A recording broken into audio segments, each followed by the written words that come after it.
السلام علیکم بہنوں اور بھائیوں اور دوستوں، میں محمد خورشید خان اردو ادب کی جانب سے آپ کے لیے ایک نیا ویڈیو لے کر حاضر ہوا ہوں، جس کا عنوان ہے علی گڑھ تحریک۔ آج ہم علی گڑھ تحریک کے بارے میں آپ کو بتائیں گے، لیکن آپ سے گزارش ہے کہ ہمارے ہر ویڈیو کو آپ لائک کریں اور سبسکرائب بھی کریں اور زیادہ سے زیادہ دوسرے لوگوں تک پہنچانے کی بھی کوشش کریں۔ یہ اردو کا تقاضا ہے اور اردو کو فروغ دینا ہم سب کا فرض بنتا ہے۔ تو آئیے شروع کرتے ہیں علی گڑھ تحریک۔ نادر شاہ اور احمد شاہ ابدالی کے حملوں نے دلی کی بہاروں کا خاتمہ کر دیا۔ اس کے بعد مرہٹوں نے دلی کو تباہی کے دھارے پر لا کر ڈال دیا۔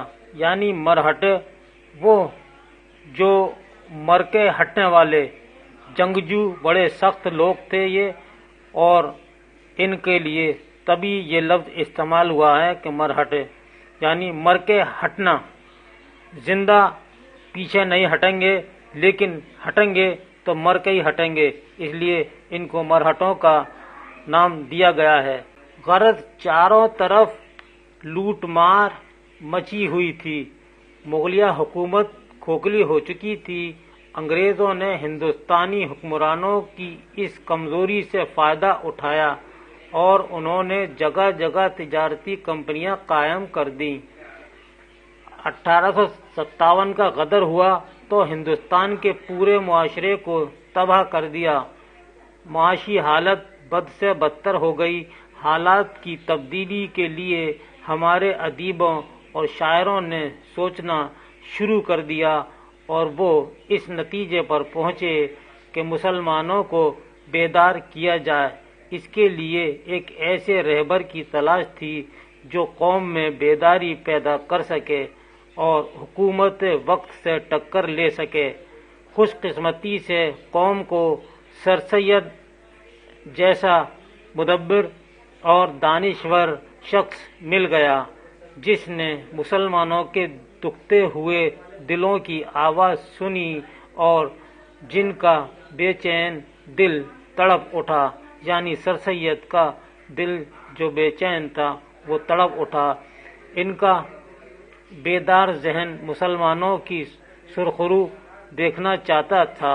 انہوں نے اس کا حل یہ تلاش کیا کہ قوم میں تعلیم و تربیت کا جذبہ سب سے پہلے پیدا کیا جائے۔ انگریزوں سے میل جول اور جدید تعلیم کے ذریعے مسلمانوں کو پستی سے نکالا جا سکتا ہے۔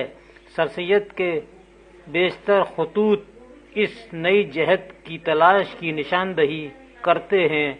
چنانچہ سر سید نے مراد آباد میں اپنے زمانہ ملازمت میں 1859 میں فارسی مدرسہ قائم کیا، مگر وہاں کا ماحول سازگار نہیں ملا۔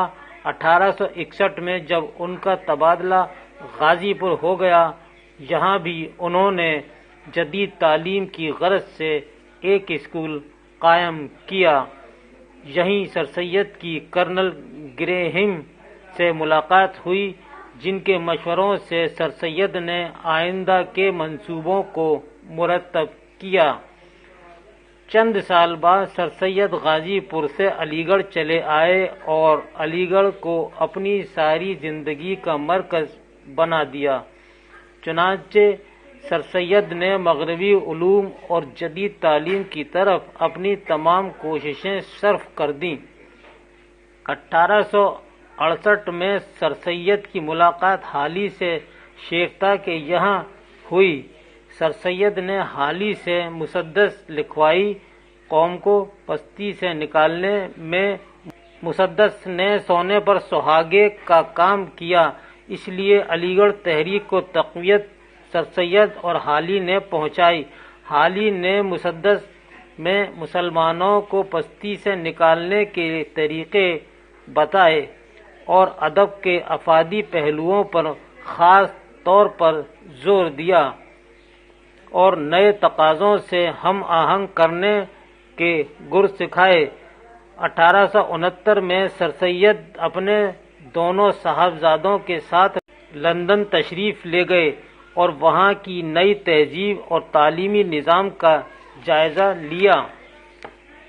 1859 میں اسباب بغاوت ہند سر سید کی شائع ہو چکی تھی۔ اس کے ذریعے سر سید کی شہرت انگلستان میں پہنچ چکی تھی۔ وہاں وزیر ہند نے سر سید کو ایٹ ہوم دیا۔ 6 اگست 1869 کو ان کی قومی خدمات کے صلے میں سر سید کو ملکہ وکٹوریہ کی طرف سے CSI کے خطاب سے نوازا گیا۔ ہندوستانی مسلمان کے لیے یہ بڑی خوشی کی بات تھی۔ 1870 میں انگلستان سے واپس آئے اور اسی سال انہوں نے علی گڑھ سے تہذیب الاخلاق رسالہ نکالا۔ اس رسالے کے ذریعے انہوں نے اصلاحی تحریک کو قوم تک پہنچائی۔ سر سید نے 1875 میں علی گڑھ میں مدرسۃ العلوم کی بنیاد ڈالی، جو آگے چل کر 1877 میں مدرسۃ العلوم یعنی MAO کالج میں تبدیل ہو گیا۔ سر سید انگلستان سے جو خاکہ عمارتوں کا اپنے ذہن میں لے کر آئے تھے اس کو عملی جامہ پہنایا اور کالج کی عمارتیں اسی پیٹرن پر تعمیر کرائیں، لیکن انہوں نے ان عمارتوں میں مسلم طرز کی تعلیم کی جھلک کو برقرار کر لیا۔ سر سید نے اس کالج کے ذریعے قوم کی ایسی نسل کی آبیاری کی جو صدیوں سے بے سہارا تھی۔ سر سید وہ واحد شخص تھے جنہوں نے بر صغیر میں ایک متحدہ مسلم ملت کے خیال کو تقویت پہنچائی اور اسے زندہ رکھا۔ اس لیے MAO کالج ایک ادارہ بھی تھا اور ایک تحریک بھی۔ اس حقیقت سے کوئی انکار نہیں کر سکتا کہ سر سید احمد خان کی جدید تعلیم کی بدولت مسلمانوں نے جدید مغربی علوم اور ان کے نظریات سے واقفیت حاصل کی۔ سر سید کا اہم مقصد مسلمانوں کی پسماندگی کو دور کرنا تھا اور جدید تعلیم کی طرف رغبت دلانی مقصود تھی، اور مسلمانوں کو جدید تقاضوں سے ہم آہنگ کرانا ان کا اہم مقصد تھا۔ ان کا اہم مقصد یہ بھی تھا کہ مسلمان جدید علوم کو حاصل کر کے اعلیٰ عہدوں پر فائز ہوں، اور یہ سب بغیر جدید تعلیم کے حاصل کرنے کے ممکن نہیں تھا۔ اس مقصد کی تکمیل کے لیے انہیں بڑی بڑی مخالفتوں کا سامنا کرنا پڑا۔ سب سے بڑا فائدہ کالج کے علی گڑھ میں قیام سے ہمہ وقت بے چین رہتے۔ اس کے قرب و جوار میں رؤسا اور نوابین کا جھمگٹ لگا رہتا تھا۔ سر سید کے اس قومی جذبے کو دیکھ کر وہاں کے نوابوں اور رئیسوں نے اس نیک کام میں بڑھ چڑھ کر حصہ لیا اور خوب ہاتھ بٹایا۔ کالج کی فلاح اور بہبودی کے لیے وہ زندگی کے آخری سانس تک لڑتے رہے۔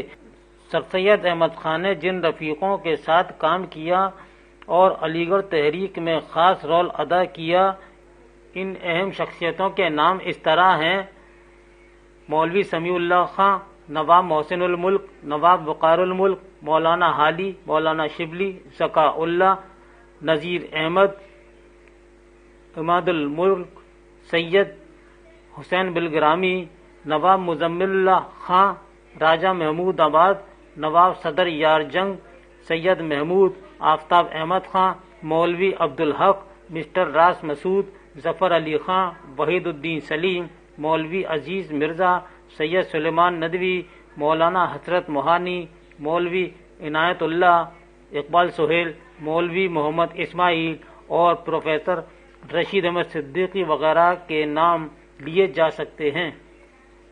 وقار الملک اور محسن الملک سر سید احمد خان کے خاص رفیقوں میں سے تھے۔ ان سے سر سید کو علی گڑھ تحریک کو فروغ دینے اور ان سے ہر معاملے میں ان کو بڑی مدد ملی۔ البتہ سر سید کے مذہبی خیالات سے بعض کو اختلاف بھی رہا۔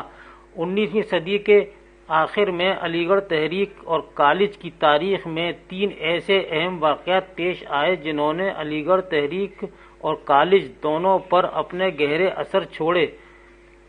پہلا واقعہ کالج اور تحریک کے بانی سر سید احمد خان کی وفات کا ہے، جو مارچ 1898 میں ہوا۔ دوسرا کالج کے پرنسپل مسٹر تھیوڈر بیک کی وفات کا ہے، جو ستمبر 1899 کو ہوئی۔ بیک کالج کے بہی خواہ اور سر سید کے دستراز تھے۔ اور تیسرا واقعہ حضرت موہانی کا کالج میں ورود تھا۔ حضرت کی علمی اور ادبی زندگی کا آغاز اسی کالج سے ہوا۔ حضرت جنگ آزادی کے صف اول کے لیڈر تھے، جنہوں نے انگریزوں کے خلاف آواز اٹھائی اور انہوں نے انگریزوں کو ہندوستان سے نکلنے پر مجبور کر دیا۔ غرض سر سید احمد خان کے بعد علی گڑھ تحریک مضبوط اور مستحکم کیا۔ ان میں حضرت موہانی، مولانا مولوی عبدالحق، رشید احمد صدیقی، ڈپٹی حبیب اللہ خان کے نام خصوصیت سے لیے جا سکتے ہیں۔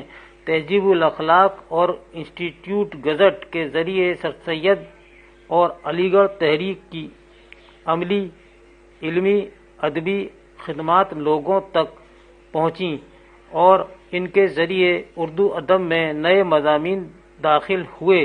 دوستو، یہ تھا ہمارا آج کا ویڈیو علی گڑھ تحریک پر۔ آپ کو یہ کیسا لگا اور اس کو آپ اپنے رجسٹر میں نوٹ کر لیجئے گا، یہ ضرور آپ کو فائدہ پہنچائے گا۔ اس کے ساتھ ہی اپنے دوست محمد خورشید خان کو اجازت دیجیے۔ اللہ حافظ۔